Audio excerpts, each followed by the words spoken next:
A dog finds a baby in the trash and takes it to the hospital.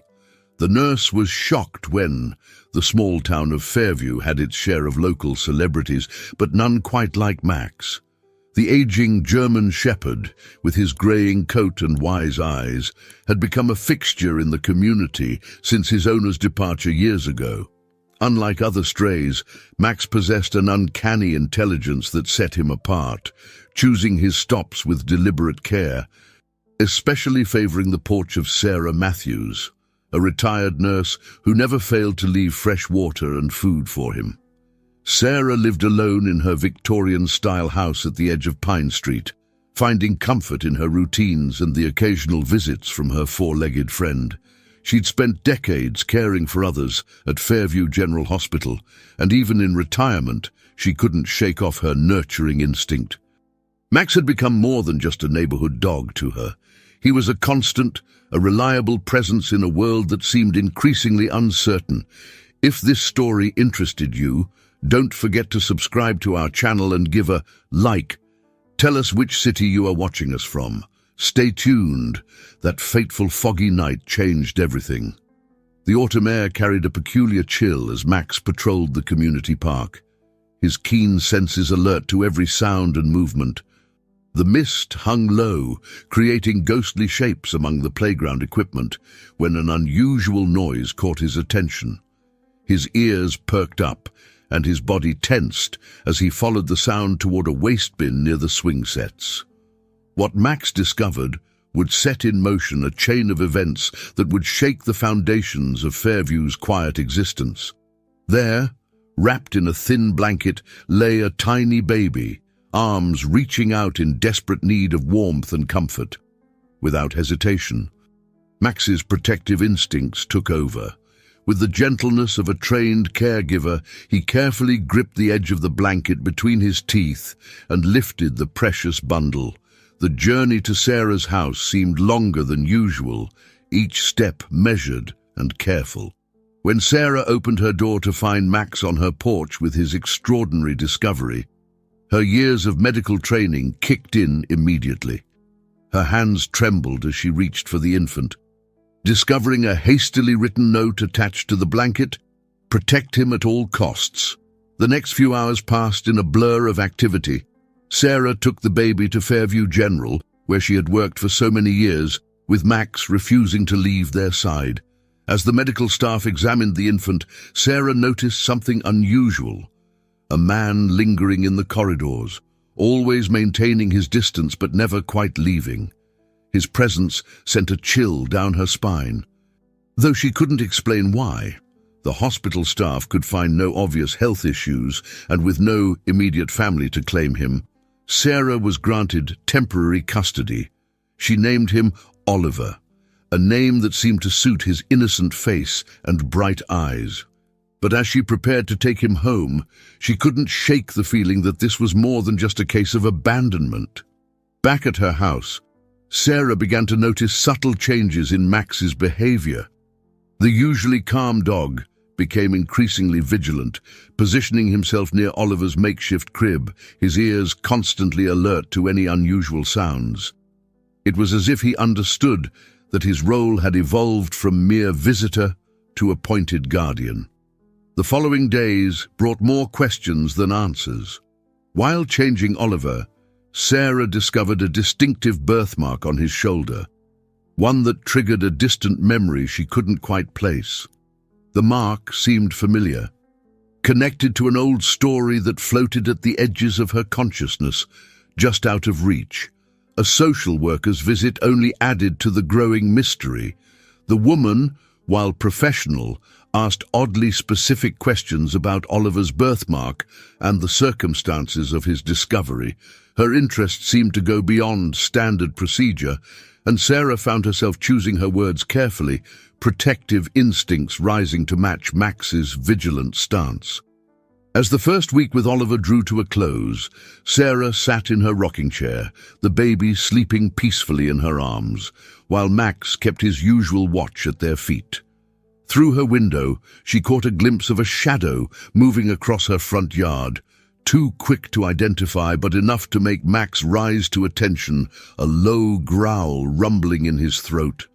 Sarah held Oliver closer, her mind racing with possibilities.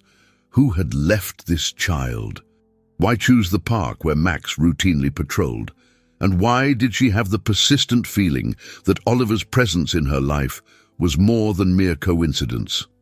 As she pondered these questions, she had no way of knowing that she had become part of something far larger than herself, a mystery that would unravel the very fabric of Fairview's peaceful facade. The morning light filtered through Sarah's kitchen window as she prepared Oliver's bottle, her movements automatic after a week of their new routine. Max lay near the doorway, his watchful eyes following her every move. The events of the past week had transformed her quiet home into the center of an unfolding mystery, one that seemed to grow more complex with each passing day. While warming the bottle, Sarah noticed something she had overlooked before.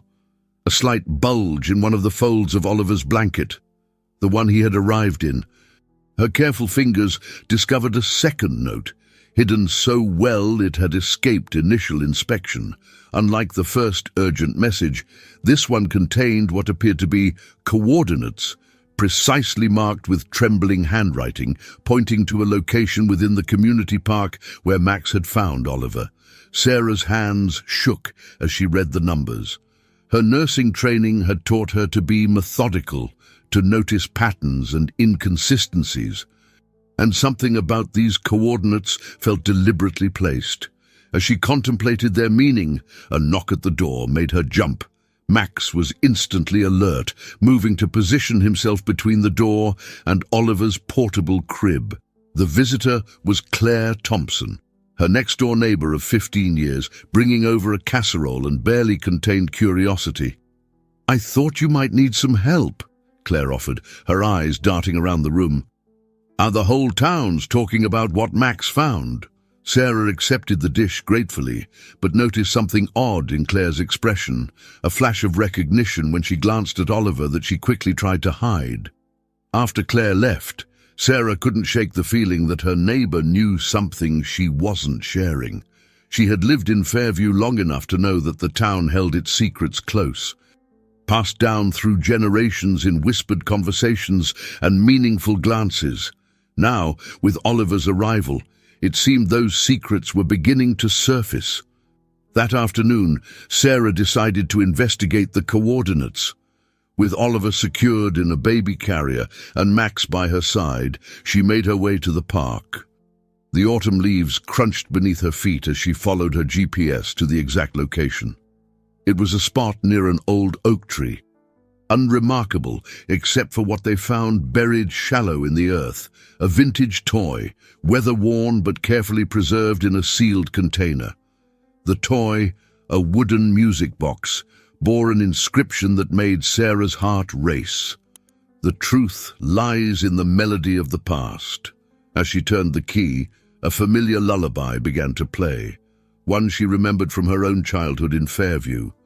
The tune triggered a memory of an old story her grandmother used to tell, about a family that had once lived in the grand house on Hill Street, and a secret they had taken with them when they suddenly left town. Returning home, Sarah began to notice subtle changes in her usually quiet neighborhood. Cars she didn't recognize would drive by slowly, their occupants paying too much attention to her house. The mysterious man from the hospital had been seen around town, asking questions about Fairview's history. Even more unsettling, someone had been going through the town's historical records, requesting specific documents from 25 years ago. That evening, as Sarah rocked Oliver to sleep, she heard footsteps on her porch. Max's ears perked up, but he didn't growl, a sign he recognized the visitor. Opening the door, she found Linda Carson, the town librarian, standing there with an ancient leather-bound book clutched to her chest. Linda's face was pale, her usual composed demeanor replaced by visible anxiety. "Sarah, I found something you need to see," Linda whispered, glancing nervously over her shoulder. It's about Oliver's birthmark. I've seen it before, in an old photograph from the town's centennial celebration. She opened the book, revealing a yellowed photograph of a family standing in front of a magnificent Victorian mansion. In the woman's arms was a baby, and though the photo was faded, Sarah could clearly see a marking on the infant's shoulder, identical to Oliver's. The photograph was dated 1998, and on the back was a single line of text: "The Henderson family legacy must be protected." Sarah's mind raced as she remembered fragments of stories she'd heard over the years about the Hendersons, one of Fairview's founding families, and their mysterious departure from town. As Linda left, Sarah noticed a car parked across the street. Its headlights off, but engine running. Max moved to the window, his posture alert but not aggressive, as if he recognized something about the vehicle or its occupant. Before Sarah could get a better look, the car pulled away, leaving her with more questions than answers. That night, as Oliver slept peacefully in his crib and Max maintained his vigilant watch, Sarah began to piece together what she knew: the coordinates, the music box, the photograph, and Oliver's distinctive birthmark. Each element seemed to be part of a larger puzzle, one that had been waiting 25 years to be solved. What she couldn't know was that her discovery of the photograph had set in motion events that would soon bring Fairview's carefully guarded secrets into the light. The music box's melody haunted Sarah's thoughts as she spent the following day researching Fairview's archives through her old contacts at the library. The Henderson family name kept surfacing in her investigations, always connected to the grand Victorian mansion that still stood, now abandoned, at the edge of town. Sarah remembered passing that house countless times during her nursing shifts, its windows dark and mysterious, never knowing it held clues to Oliver's story. Linda, the librarian, had been meticulously gathering additional documents about the Hendersons. But when Sarah arrived at the library that morning, she found her friend unusually agitated. "Someone came in last night after hours," Linda whispered, leading Sarah to a back room. "They went through the Henderson files. But here's the strange part. They left this." She handed Sarah an envelope, inside which was a faded photograph of a young woman standing in front of the mansion, her hand resting protectively over her stomach. The date on the back read Spring 1998. As Sarah studied the photograph, she noticed something that made her breath catch. The woman was wearing a distinctive locket, one she had seen before. Her mind flashed back to the day Oliver arrived, remembering a glint of metal partially hidden in the folds of his blanket. Rushing home, she carefully examined the blanket again and found it, the same locket, its surface tarnished but unmistakable. Max, who had been dozing near Oliver's crib, suddenly raised his head, ears alert. Moments later, Sarah's phone rang. The number was blocked, but something compelled her to answer. A woman's voice, trembling with emotion, spoke quickly. "The locket holds the key. Trust Max. He remembers the way." Before Sarah could respond, the line went dead. That afternoon, while Oliver napped under Max's watchful eye, Sarah examined the locket more closely. It was an intricate piece, clearly antique, with delicate engravings that seemed to form a pattern. As she turned it over in her hands, she discovered that the backplate was loose. Inside, she found a tiny key and a scrap of paper with what appeared to be a series of numbers, perhaps a code or a date. Claire Thompson chose that moment to drop by again, this time bringing baby clothes she claimed were left over from her own children. But when she spotted the locket in Sarah's hands, she froze. "Where did you get that?" she asked, her voice barely a whisper. Before Sarah could answer, Claire's composure cracked. "I knew Elizabeth Henderson," she confessed, sinking into a chair. "We were best friends in high school. That locket, it belonged to her mother." Sarah listened intently as Claire revealed that Elizabeth Henderson had been the last of her family to live in the mansion. "She was different from the rest of them," Claire explained. "She believed the family's influence in Fairview shouldn't be about power." But about protection, that's what caused the final rift. As Claire spoke, Sarah noticed Max's behavior changing. The dog moved to the window, his attention fixed on something outside. Following his gaze, Sarah spotted a familiar figure across the street, the mystery man from the hospital, now talking to someone in a parked car. Claire saw him too, and abruptly stood to leave. "Be careful, Sarah," she warned. Some secrets were buried for a reason. After Claire's departure, Sarah decided to examine the music box again. The melody seemed to hold significance beyond its simple tune, and now, with the key from the locket, she wondered if there might be more to discover. As she turned the key in various parts of the box, she found a hidden compartment. Inside was a yellowed envelope addressed to The Guardian. The contents of the envelope left Sarah reeling. It contained a letter dated just weeks before the Henderson family's disappearance, detailing a plan that had been set in motion years ago. The letter spoke of a trust fund, a family legacy, and a promise to protect future generations from those who would exploit the Henderson name. That evening, as Sarah prepared Oliver's bottle, she caught movement in her garden through the kitchen window. Max was already at attention, but his tail wagged slightly, a sign he recognized whoever was out there. Sarah approached the window cautiously and saw a woman standing near her rose bushes, her features obscured by the growing darkness. The woman raised her hand in what seemed like a greeting, then quickly disappeared into the shadows. Minutes later, Sarah found a fresh note tucked into her mailbox. The handwriting matched that of the original note left with Oliver. "The answers you seek are in the mansion, but you're not the only one looking. Trust no one except Max. He knows more than you think." As Sarah read the note, Max sat beside her, his eyes fixed on the distant silhouette of the Henderson mansion against the darkening sky. She realized that every answer they'd found had only led to more questions. The key from the locket, the hidden message in the music box, the mysterious woman in the garden, all pieces of a puzzle that seemed to center around Oliver and a legacy that had laid dormant in Fairview for 25 years.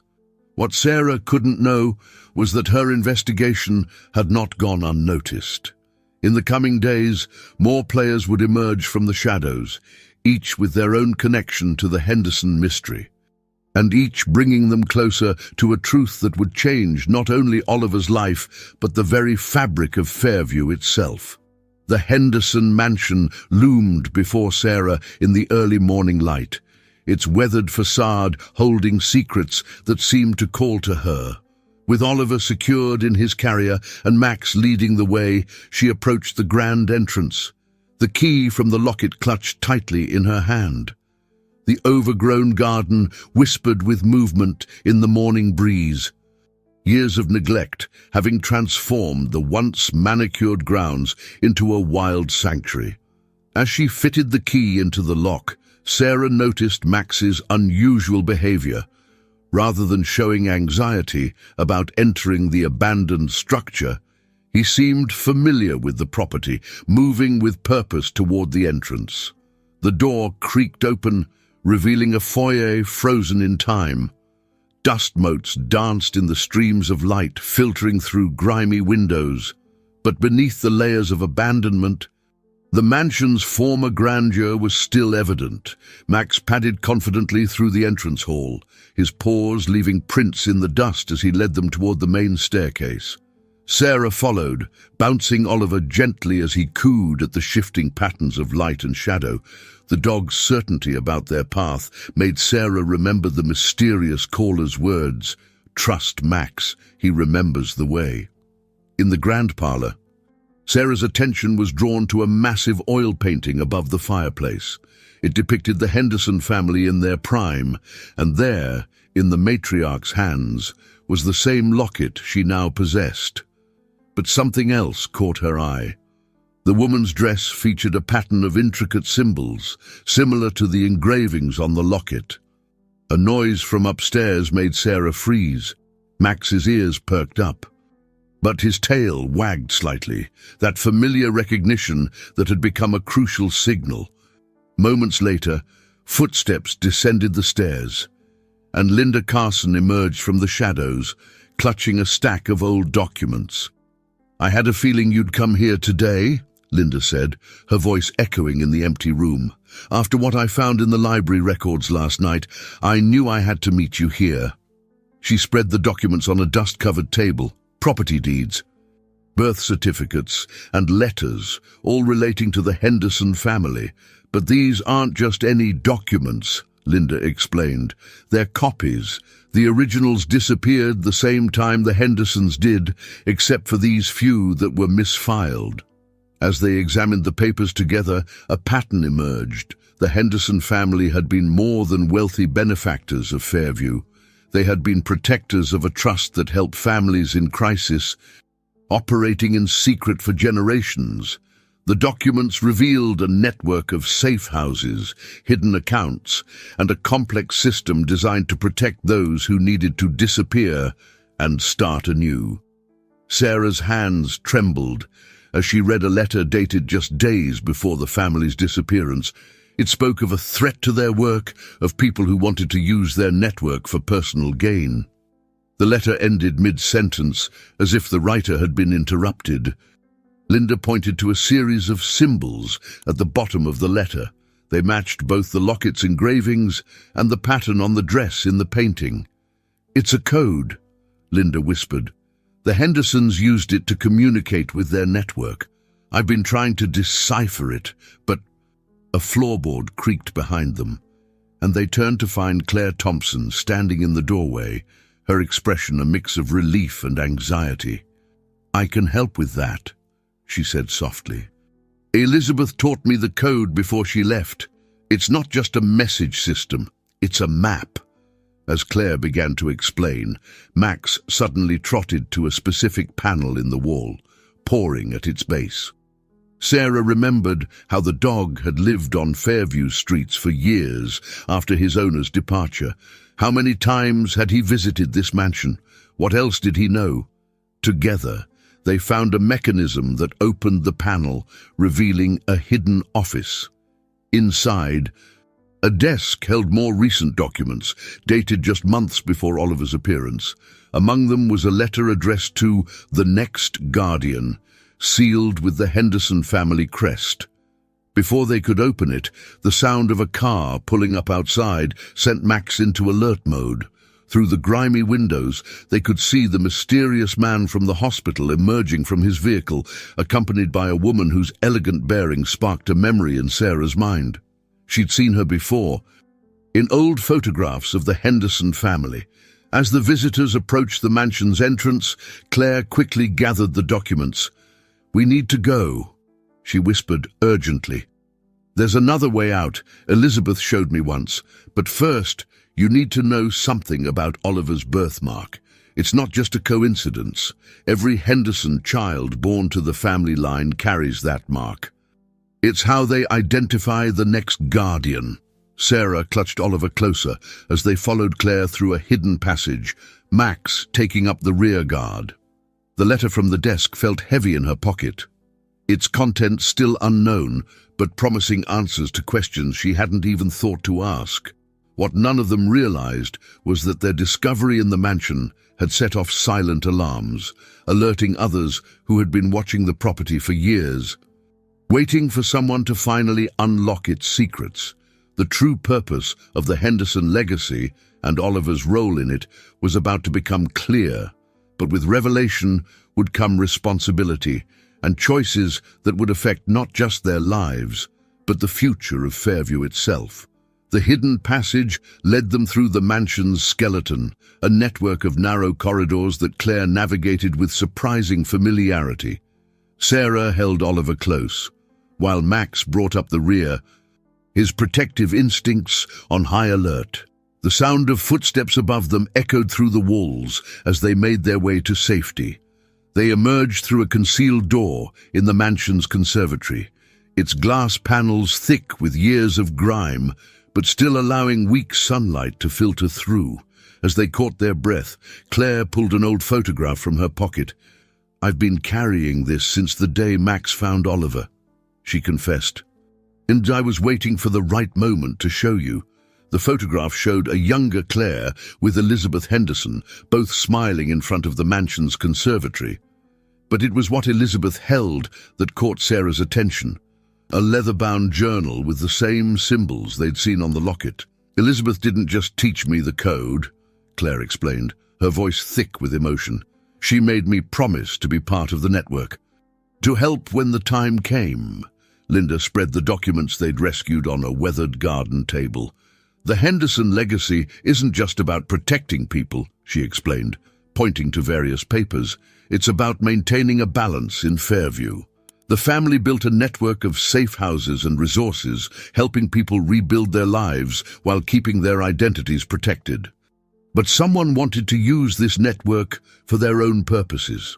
A rustle in the garden made them all freeze, but Max's relaxed posture told them there was no immediate threat. A moment later, an elderly woman emerged from behind an overgrown rosebush. Sarah recognized her as Margaret Wilson, who had been Fairview's head nurse when Sarah first started at the hospital. "I've been waiting decades for someone to find their way to this spot," Margaret said. Approaching them slowly, Elizabeth knew this day would come. She left something in my care, something meant for the next guardian.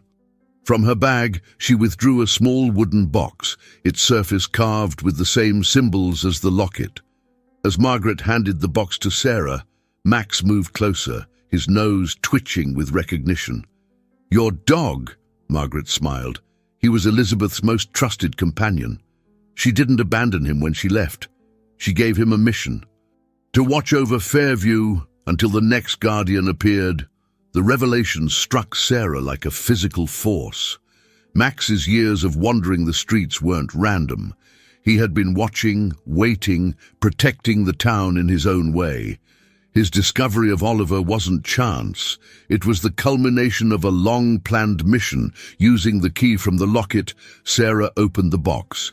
Inside lay a USB drive and a handwritten letter. As she read Elizabeth's words aloud, the true scope of the Henderson legacy began to take shape.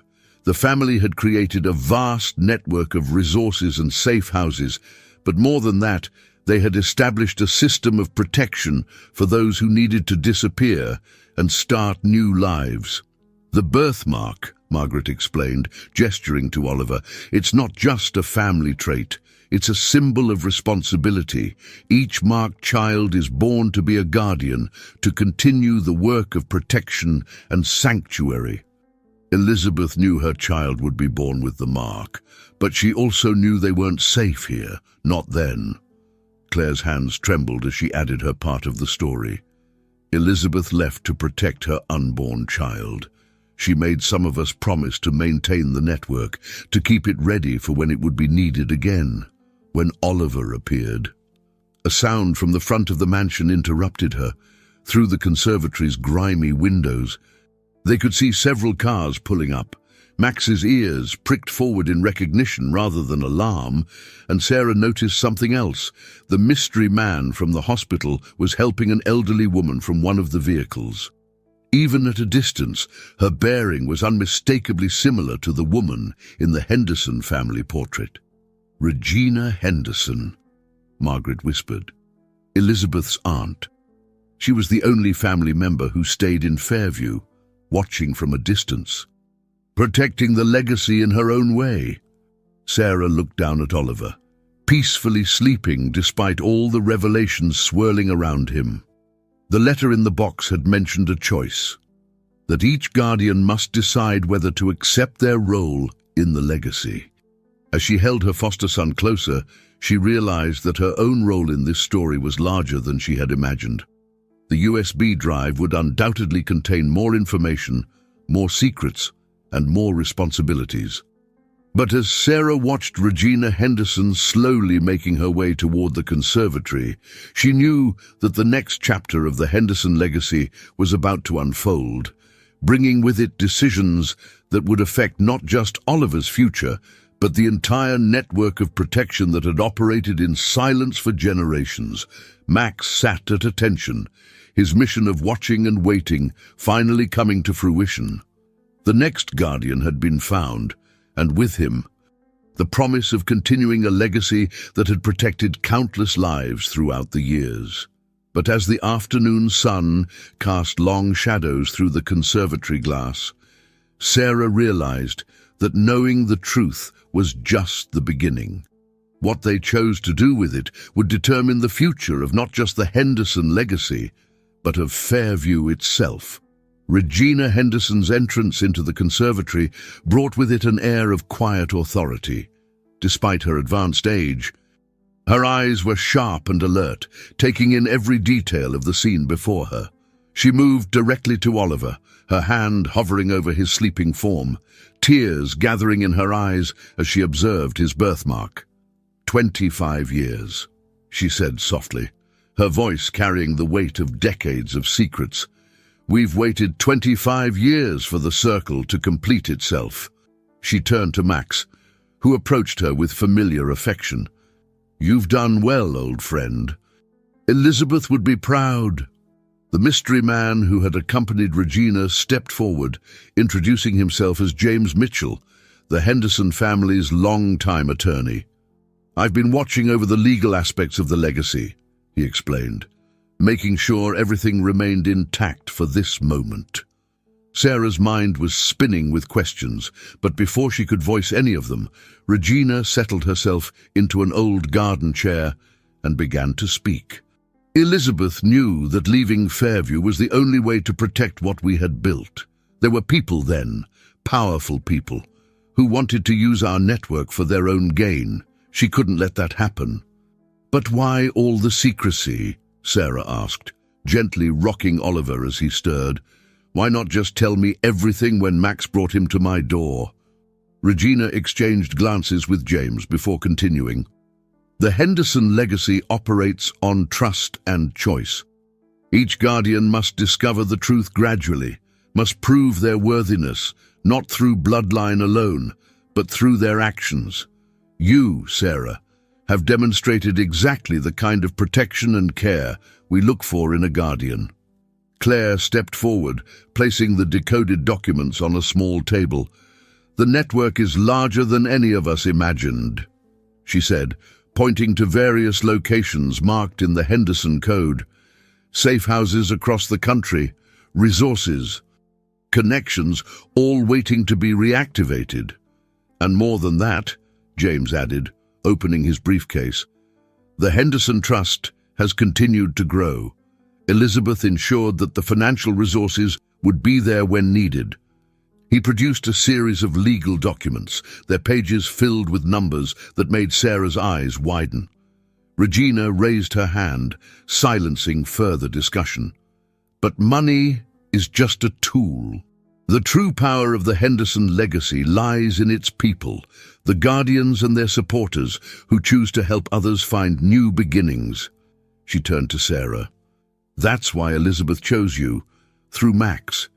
Your history as a nurse, your compassion, your instinct to protect, these qualities are what make a true Guardian.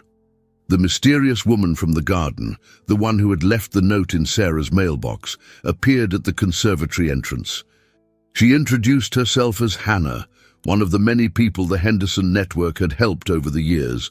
We're all around Fairview, she explained, people who were given second chances, who stayed to help others like us. We've been watching, waiting for the next Guardian to emerge. As if on cue, Oliver awoke, his small hands reaching toward Regina. The elderly woman's face softened as she gently took him, speaking softly about his mother. Elizabeth knew she might never see her son grow up, but she believed in the legacy enough to ensure its continuation through him. And through you, Sarah. Max moved to sit between Sarah and Regina, his role as protector now extending to both the past and future of the Henderson legacy. Sarah realized that every seemingly random event, Max's years of wandering, his discovery of Oliver, the carefully placed clues, had been part of a larger plan. James began explaining the legal aspects of guardian responsibility, but Sarah's attention was drawn to a small commotion outside. Through the conservatory windows, she could see more cars arriving, their occupants gathering in the mansion's overgrown garden. Linda, who had been watching from the doorway, turned to them with an amazed expression. "They're coming back," she whispered. "And all the people the Hendersons helped over the years, they're returning to Fairview." Regina nodded, a smile playing at her lips. "The network is reawakening." When word spread that a new guardian had been found, they began to gather. Each person out there has a story of how the Henderson legacy changed their life. And now, Sarah, you and Oliver will help write the next chapter. As the afternoon light filtered through the conservatory's dusty windows, Sarah watched the growing crowd in the garden. These people, doctors, teachers, business owners, and more, had all been given fresh starts through the Henderson network. They represented not just the past of the legacy, but its future potential. Yet even as the pieces fell into place, Sarah sensed that there were still mysteries to unravel. The USB drive remained unopened, and the full extent of the network's capabilities was yet to be revealed. But looking at Oliver in Regina's arms, seeing Max's unwavering vigilance, and feeling the support of the gathered community, she knew that whatever challenges lay ahead, they would face them together, as guardians united in purpose. The evening sun cast long shadows across the mansion's garden as Sarah sat in Elizabeth's old study, now cleared of years of dust thanks to the volunteers who had gathered at the mansion. The USB drive from the wooden box lay before her on the antique desk, its contents finally revealed on James's laptop. Max rested at her feet while Oliver slept peacefully in a vintage cradle discovered in one of the mansion's many rooms. Regina sat across from her, her face illuminated by the laptop's glow as they scrolled through years of carefully documented history. The drive contained not just records of the people the Hendersons had helped, but detailed accounts of how the network operated, a complex web of safe houses, financial arrangements, and carefully cultivated connections spanning generations. Elizabeth didn't just leave Fairview to protect the legacy, Regina explained, pointing to a series of encrypted files. She was working to expand it, creating new safeguards and connections, but she knew she couldn't do it alone. That's why she set this plan in motion. To bring together a new generation of guardians, Sarah's attention was drawn to a folder labeled Fairview Futures. Inside were architectural plans for the mansion's renovation, proposals for a community center, and detailed strategies for integrating the Henderson network more openly into the town's fabric, while maintaining its secretive core mission. Elizabeth's vision was larger than just helping people disappear, James added. Entering the study with a fresh stack of documents, she wanted to create a sustainable system of support, one that could operate in plain sight while still protecting those who needed complete anonymity. Claire, who had been organizing the gathered volunteers, joined them with an excited expression. "You won't believe who just arrived," she said, ushering in a distinguished-looking woman in her 50s. "This is Dr. Catherine Chen. She was one of the first people the Henderson network helped."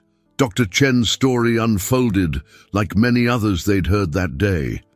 The network had helped her escape a difficult situation, establish a new identity, and build a successful career.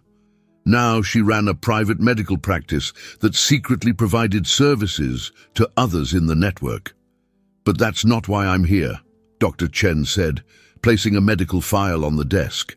"I was Elizabeth's doctor during her pregnancy. She left something in my care, medical records that prove Oliver's lineage, but more importantly, document the genetic markers that appear in every Henderson guardian, including the birthmark." As they examined the records, Sarah noticed something fascinating. The Henderson birthmark wasn't just a surface feature. It was associated with unique genetic markers that had been studied in secret for generations. The implications were staggering. The guardian role wasn't just a family tradition, but something encoded in their very DNA. Max suddenly lifted his head, his ears perking up moments before Hannah appeared in the doorway. "The last of the regional coordinators have arrived," she announced, "and they've brought their records. The network is larger than we thought. There are connected safe houses and resources in every major city across the country." Regina nodded thoughtfully. Elizabeth knew this day would come, when the scattered pieces of the network would need to reunite and reorganize. That's why she chose Fairview for Oliver's return. This town has always been the heart of the Henderson legacy. Outside, the gathered crowd had transformed the mansion's overgrown garden into a hub of activity. People shared stories of how the network had helped them, offered their services to support its revival, and began forming committees to handle different aspects of the legacy's restoration. Sarah watched through the study window as Linda organized volunteers to catalogue the mansion's documents, while Claire coordinated with newly arrived network members to update the Safe House registry. The scene reminded her of a hospital emergency room during a crisis, everyone working together with purpose and precision. "There's something else you need to see," Regina said, retrieving an old journal from her bag. This belonged to Elizabeth's grandmother. It details how the Henderson legacy began, not just as a way to help people disappear, but as a response to a crucial moment in history when people needed protection from forces they couldn't fight openly. As Sarah began to read the journal, she realized that the Henderson legacy was more than a family tradition or a secret network. It was a response to the timeless human need for sanctuary and new beginnings. The journal spoke of the first Guardian's vision, a system that could offer hope to those who had none, a way to ensure that good people could survive bad circumstances and emerge stronger. Max moved to the window, his attention drawn to new arrivals at the mansion's gate. Among them was Margaret Wilson, returning with a group of retired nurses and doctors who had been part of the network's medical support system. The pieces of Elizabeth's plan were falling into place, bringing together decades of separate but connected efforts into a unified force. Yet even as the network's full scope became clear, Sarah sensed that they had only scratched the surface of what the Henderson legacy truly meant.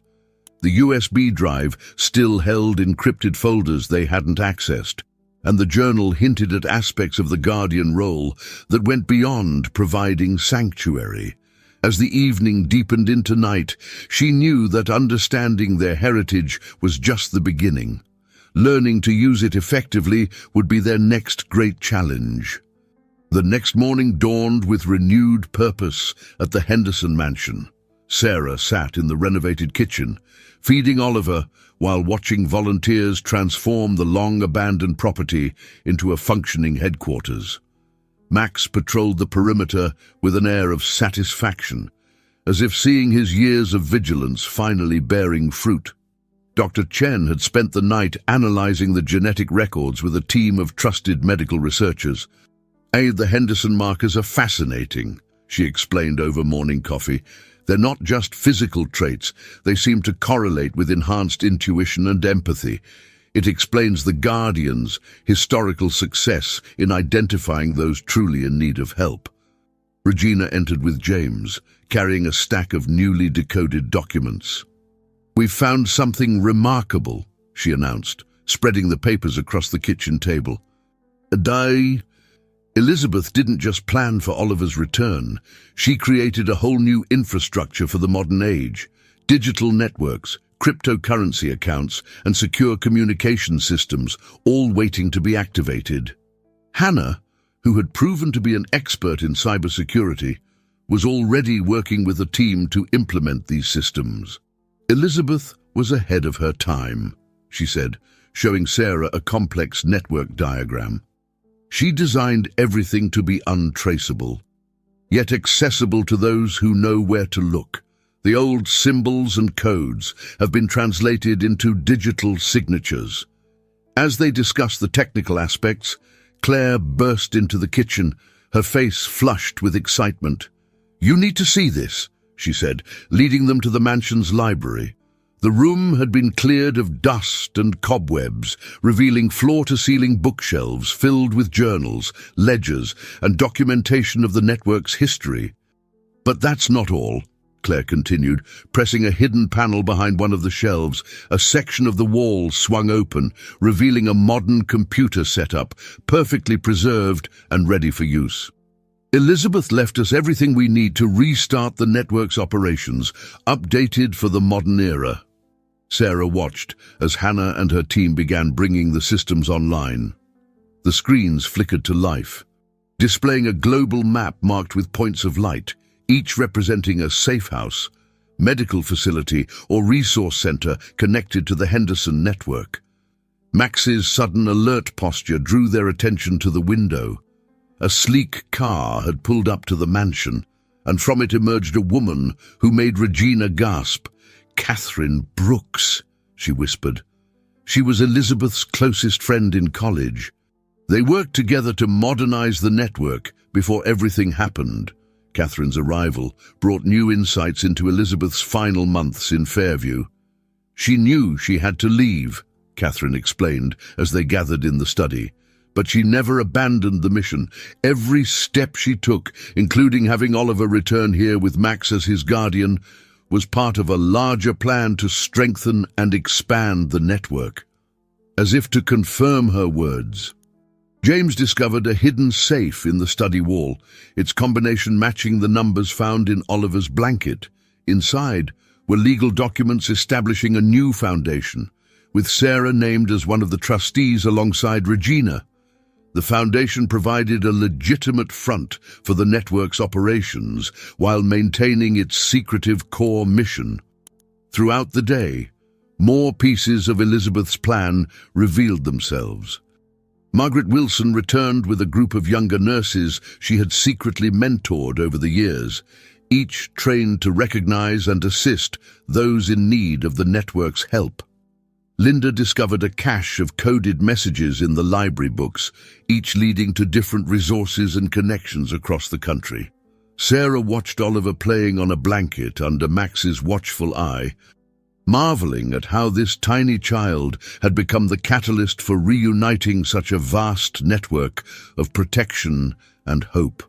The birthmark on his shoulder seemed to shine in the afternoon light, a physical reminder of the responsibility he would one day inherit. As evening approached, Dr. Chen shared another discovery from the medical records. The Henderson genetics aren't just about identifying those who need help, she explained.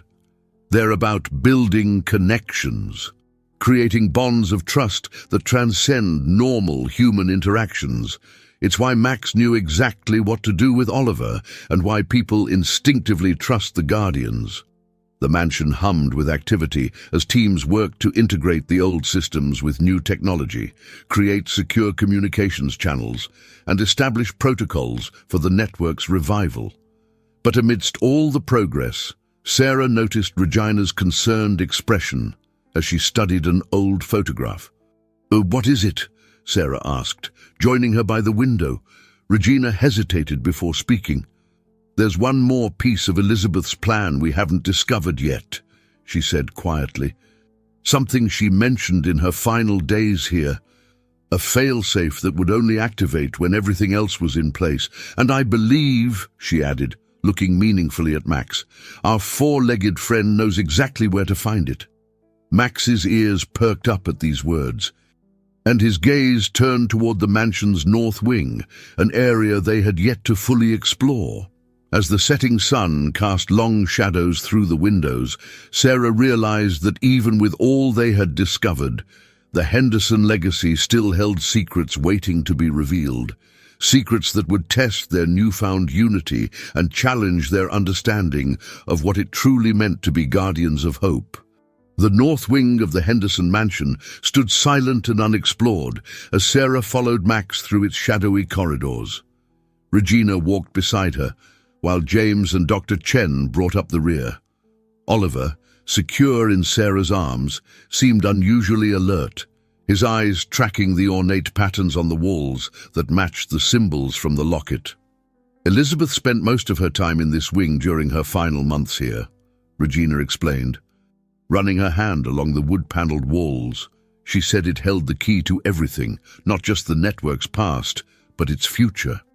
Max led them with unwavering certainty, stopping at a seemingly ordinary door at the end of the hallway. But as Sarah examined it closer, she noticed subtle markings around the frame, the same symbols that had appeared throughout their investigation, arranged in a pattern she hadn't seen before. "The fail-safe," James murmured. Reaching out to touch the markings, Elizabeth mentioned it in her legal documents, but the details were encrypted in a way we couldn't crack. Dr. Chen stepped forward, her medical training giving her a different perspective. "These symbols," she said, pointing to specific marks, "they match the genetic markers we found in the medical records. It's not just a code, it's a key based on the Henderson bloodline itself." Sarah looked down at Oliver, whose birthmark seemed to pulse faintly in the dim light. On instinct, she pressed her hand against the door, Oliver's small arm touching it as well. For a moment, nothing happened. Then, with a soft click, the door swung open. The room beyond took their breath away. It was a state-of-the-art command center, preserved in perfect condition, as if waiting for this exact moment. Screens lined the walls, showing real-time data from network locations around the world. At the center stood a sophisticated computer system, its design years ahead of its time. "Elizabeth's ultimate safeguard," Regina whispered, tears in her eyes. "She built this to ensure the network would survive and evolve, no matter what happened." Max padded directly to a specific panel in the floor, pawing at it gently. When Sarah knelt to examine it, she found another hidden compartment. Inside lay a final letter from Elizabeth, along with a small device that looked like an advanced security key. Catherine Brooks, who had followed them into the North Wing, recognized it immediately. "The master key," she breathed. "Elizabeth and I developed it together. It can unlock every digital asset and security system in the network, but it only works when activated by a true guardian." As Sarah held the device, Oliver reached for it instinctively. The moment his small fingers touched it, the screens around them came alive with new information. Hidden accounts, secure communication channels, and protected resources all became accessible. The entire network, modernized and enhanced, lay at their fingertips. Hannah arrived with her cybersecurity team, their eyes wide at the technological marvel before them. "This is incredible," she said, examining the systems. "With this, we can protect people in ways we never imagined possible. Digital identities, secure transfers, untraceable movement, everything needed for a modern sanctuary network." But the room held one more surprise. As they explored, Max led them to a hidden alcove where they found a collection of journals, Elizabeth's personal accounts of her time as guardian. The final entry, dated just before she left Fairview, revealed the true scope of her vision. "She didn't just want to maintain the network," Sarah read aloud, her voice thick with emotion. "She wanted to transform it into something greater. A system that could adapt to any challenge, protect anyone in need, and ensure that hope would always have a home." The journals detailed Elizabeth's plan, using technology to enhance the network's traditional methods, creating a hybrid system that combined the best of old and new.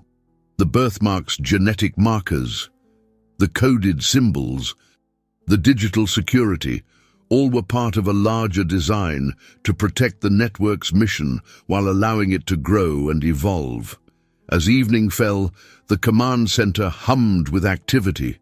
Teams worked to integrate the new systems, while others documented the vast resources now at their disposal.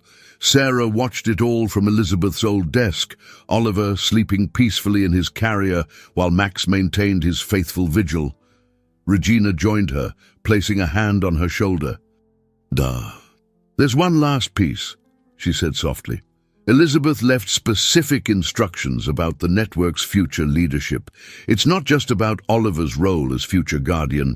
She wanted a council of protectors, led by someone who understands both the heart and the purpose of our mission. Sarah looked around the room at the gathered allies. Claire organizing documents, Dr. Chen analyzing data, Hannah securing systems, and all the others who had come together to revive the Henderson legacy. She realized that Elizabeth's greatest achievement wasn't just preserving the network, but bringing together the right people to carry it forward. As the night deepened, the magnitude of their discovery began to sink in. The Henderson legacy wasn't just about helping people disappear. It was about giving them the chance to reappear on their own terms, to build new lives without fear. And now, with the failsafe activated and the network renewed, they could fulfill that mission in ways Elizabeth had only dreamed possible. The following days at the Henderson mansion were a whirlwind of activity as the network sprang back to life with renewed purpose. Sarah, operating from Elizabeth's command center, watched as years of careful planning finally bore fruit. Oliver had settled into a routine, spending his days under the watchful eyes of both Max and the growing family of supporters that had gathered around them. "We've activated the first wave of safe houses," Hannah reported during their morning briefing. Her team had successfully integrated Elizabeth's advanced systems with modern security protocols. 20 locations across the country are already operational, with more coming online daily. Dr. Chen and her medical team had established a network of clinics, carefully disguised within existing facilities. "We're using Elizabeth's genetic research to help identify potential guardians and allies," she explained, showing Sarah the latest data. The Henderson markers appear in less than 1% of the population, but they're always connected to individuals with extraordinary empathy and protective instincts. Claire, who had taken charge of coordinating the local Fairview operations, brought more encouraging news. The town council approved our proposal to establish a community center in the mansion's east wing, she announced. "It gives us the perfect cover for legitimate operations while maintaining secure areas for network activities." The transformation of the mansion itself was remarkable. While maintaining its historic facade, the interior had been modernized with state-of-the-art security systems and communication equipment. The gardens, once overgrown, were being restored to their former glory, complete with hidden passages and secure meeting areas. Regina spent her days teaching Sarah the intricacies of the guardian role, sharing wisdom accumulated through generations of Henderson protectors. "The network isn't just about providing sanctuary," she explained as they walked through the restored gardens. "It's about understanding when and how to help, about making the right choices for those who come to us for protection." Max, ever faithful, had taken on a new role training other dogs for the network. His years of experience made him an invaluable teacher for the canine guardians that would help protect safe houses and their inhabitants. Sarah often found herself amazed at his intelligence and dedication, understanding now why Elizabeth had trusted him with such an important mission. James had successfully established the legal framework for their operations, creating a complex web of foundations and trusts that would protect the network's resources. Elizabeth's planning was impeccable, he said, reviewing the documents. She created a system that's both transparent enough to withstand scrutiny and secure enough to protect our true purpose. As Sarah worked to coordinate these various elements, she began to understand the true scope of Elizabeth's vision. The Henderson legacy wasn't just about helping people disappear. It was about creating a sustainable system of hope and protection that could adapt to changing times while maintaining its core mission. Late one evening, as Sarah sat in the command center reviewing operations reports, she noticed Oliver watching the screens with unusual interest. His small hand reached out toward a map display, touching a point that suddenly revealed a hidden message from Elizabeth. "To my son and his guardians," the message began, "you have found not just the means to continue our work, but the heart to understand why it matters." The network was never meant to be just a series of safe houses and secret passages. It was meant to be a beacon of hope, a promise that no one who deserves protection will be left without help. The message continued, revealing Elizabeth's final gift, a series of protocols designed to expand the network's capabilities beyond anything they had imagined. It wasn't just about helping people escape dangerous situations.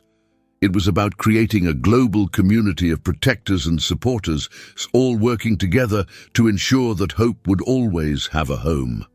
As the implications of this revelation sank in, Sarah gathered the core team for an emergency meeting.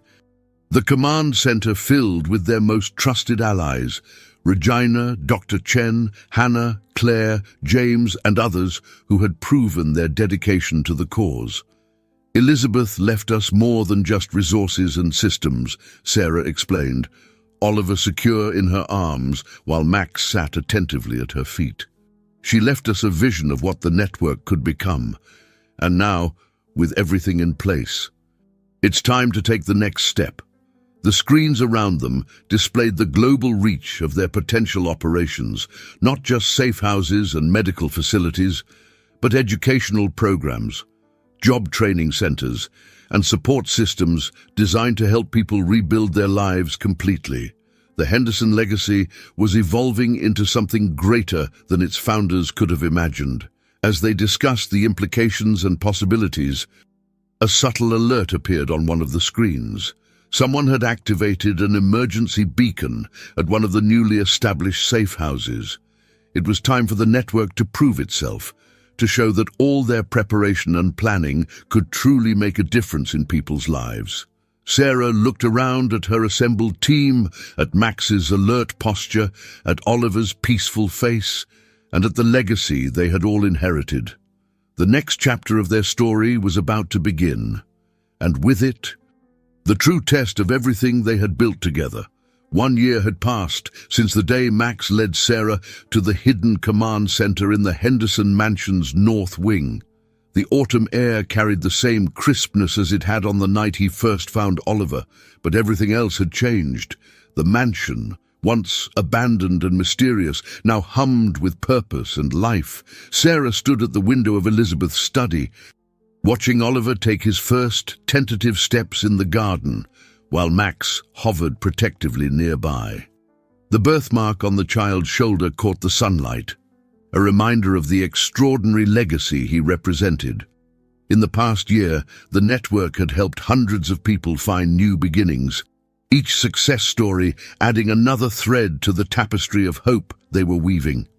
"The latest reports are in," Hannah announced, entering the study with a tablet displaying their global operations. The network has expanded to 30 countries. The new digital identity system has successfully helped over 1,000 people start fresh lives. She smiled, adding, "Elizabeth's vision is becoming reality faster than we imagined possible." Regina joined them, moving more slowly now, but with the same sharp intelligence in her eyes. "We received another message from the genetic research team," she said, placing a file on Sarah's desk. "They've identified 3 more potential guardians, all children with the Henderson markers. The legacy is growing naturally, just as Elizabeth predicted it would." The mansion itself had become a symbol of transformation. The East Wing housed a thriving community center, providing cover for their more secretive operations while genuinely serving Fairview's residents. The gardens had been restored to their former glory, complete with hidden safety features seamlessly integrated into the landscape architecture. Dr. Chen's medical network had expanded beyond their initial goals, with clinics carefully positioned around the world. "We're not just helping people disappear anymore," she explained during their weekly video conference. "We're helping them heal, rebuild, and sometimes even return home stronger than before." Claire, who had become the network's chief coordinator, entered with exciting news. "The first generation of trained protection dogs is ready," she announced. "Max's training program has been incredibly successful. These dogs have already proven invaluable at several safe houses." Max, hearing his name, trotted over from his watch over Oliver.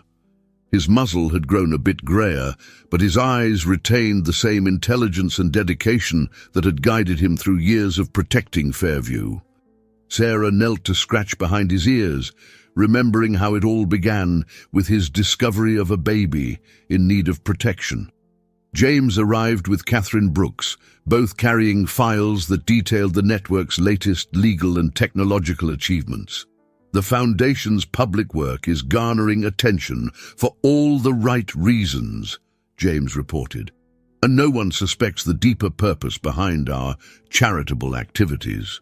And Elizabeth's security systems have proven unbreakable," Catherine added. "The combination of traditional codes and modern encryption has created something unique in the world of humanitarian aid." As they discussed the network's progress, Sarah noticed Oliver had made his way back inside, toddling toward the study with Max close behind. The boy reached for a book on a lower shelf, one of Elizabeth's journals. Sarah smiled at the symmetry. Even at this young age, Oliver seemed drawn to his heritage. "We found something else in the archives," Regina said softly, producing an old photograph. It showed Elizabeth as a child, standing in the same garden where Oliver now played, a German shepherd puppy, Max's ancestor, at her side. The connection between guardians and protectors goes back generations. It's in their blood, in their hearts. The command center's screens displayed a constant flow of information, safe houses operating seamlessly, resources being distributed, lives being changed. But beyond the technology and logistics, Sarah knew the true measure of their success lay in the stories of those they'd helped. Each person who found sanctuary, each family that got a second chance, validated Elizabeth's faith in the power of protection and hope. As evening approached, the core team gathered in the garden for their annual commemoration of the network's revival. Faces both old and new reflected the expanding circle of trust they had built. Oliver, tired from his day of exploration, dozed in Sarah's arms while Max maintained his faithful vigil. Elizabeth once wrote that the greatest power of the Henderson legacy wasn't in its secrets or systems. Regina addressed the group, her voice carrying years of wisdom. It was in its ability to bring out the best in people, to create connections that transcend the barriers of fear and distrust. Looking at all of you today, I know she was right. Sarah looked around at her assembled family, not of blood, but of purpose. Hannah's cybersecurity team working seamlessly with Claire's coordinators, Dr. Chen's medical network integrated with James's legal framework, Max's trained dogs protecting safe houses across continents. And at the center of it all, Oliver, the future guardian whose return had set everything in motion. The setting sun painted the mansion in shades of gold, its light catching the symbols carved subtly into the garden walls, ancient codes meeting modern purpose. The Henderson legacy had evolved beyond its origins, becoming something greater than its founders could have imagined. It was no longer just a network of sanctuary. It was a beacon of hope, a promise that compassion and protection would always have champions in the world. As stars began to appear in the darkening sky, Sarah realized that their story had come full circle. What began with a faithful dog finding an abandoned baby had grown into a global force for good, proving that the greatest legacies are not built on power or wealth, but on the simple, unwavering commitment to helping others find their way home. Dear listeners, we hope the story of Sarah, Oliver and Max has touched your hearts and reminded you of the extraordinary power of protection and hope. This tale of the Henderson legacy is just one of many inspiring stories we bring to you. If you've enjoyed this journey of discovery and transformation, please don't forget to subscribe to our channel and leave a like on this video. Your support helps us continue sharing these meaningful narratives that celebrate the best of human nature. Join our community in the comments below. We'd love to hear what moments in the story resonated most with you. Remember, every week we bring you new stories that explore the depths of human connection and the triumph of compassion over adversity. Stay tuned for more unforgettable tales of hope, courage, and the extraordinary bonds that unite us all.